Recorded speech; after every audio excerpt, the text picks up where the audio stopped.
Alors pour finir sur ce chapitre de spécialité HGGSP sur l'enjeu de la connaissance, nous allons voir que ces enjeux de la connaissance sont de plus en plus importants à l'ère de ce que l'on appelle le cyberespace. Alors le cyberespace, c'est un terme qui désigne l'ensemble des données numérisées, mais aussi des moyens matériels, les logiciels, les câbles, les serveurs, etc., qui permettent leur diffusion et leur circulation.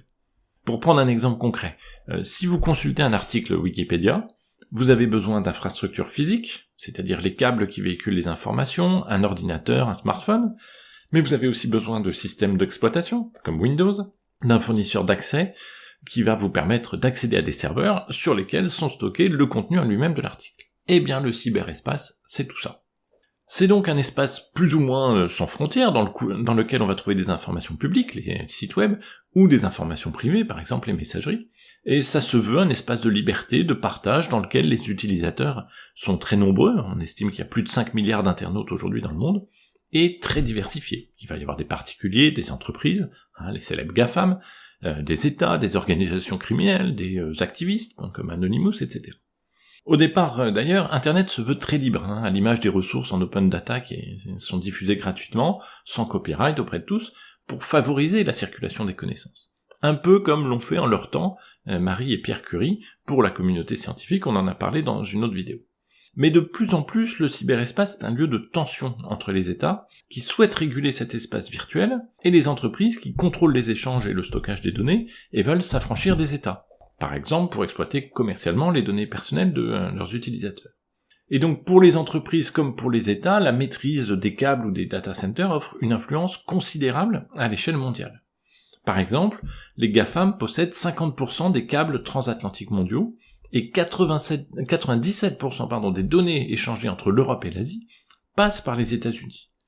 On voit donc que le cyberespace a des lieux stratégiques, au même titre que les canaux et les détroits pour le commerce maritime par exemple. Alors le cyberespace est aussi un lieu de tension parce que c'est devenu un nouveau lieu d'affirmation de sa souveraineté et de sa puissance. Ainsi, certains régimes comme la Russie ou la Chine n'hésitent pas à censurer l'usage d'Internet et à contrôler les données de leurs citoyens, voire à lancer des cyberattaques contre d'autres puissances ou des entreprises étrangères, ou à utiliser le cyberespace pour espionner ou pour influencer une opinion publique.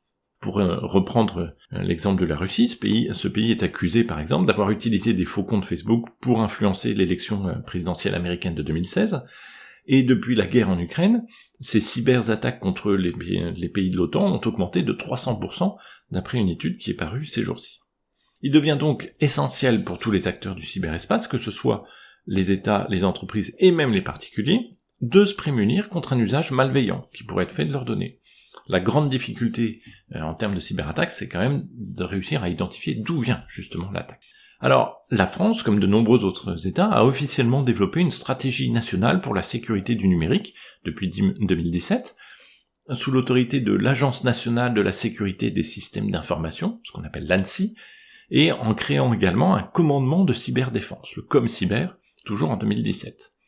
À l'échelle européenne, on va retrouver une agence européenne chargée de la sécurité des réseaux et de l'information, c'est l'ENISA, et surtout, l'Union européenne a adopté des textes fondamentaux, le fameux règlement RGPD en 2018, un règlement général sur la protection des données, le Cyber Security Act en 2019 qui renforce la sécurité, entre autres, des infrastructures dites critiques, c'est-à-dire les infrastructures essentielles, et puis vous avez aussi en cours différents projets, dont le projet Concordia, de collaboration de recherche sur la cybersécurité.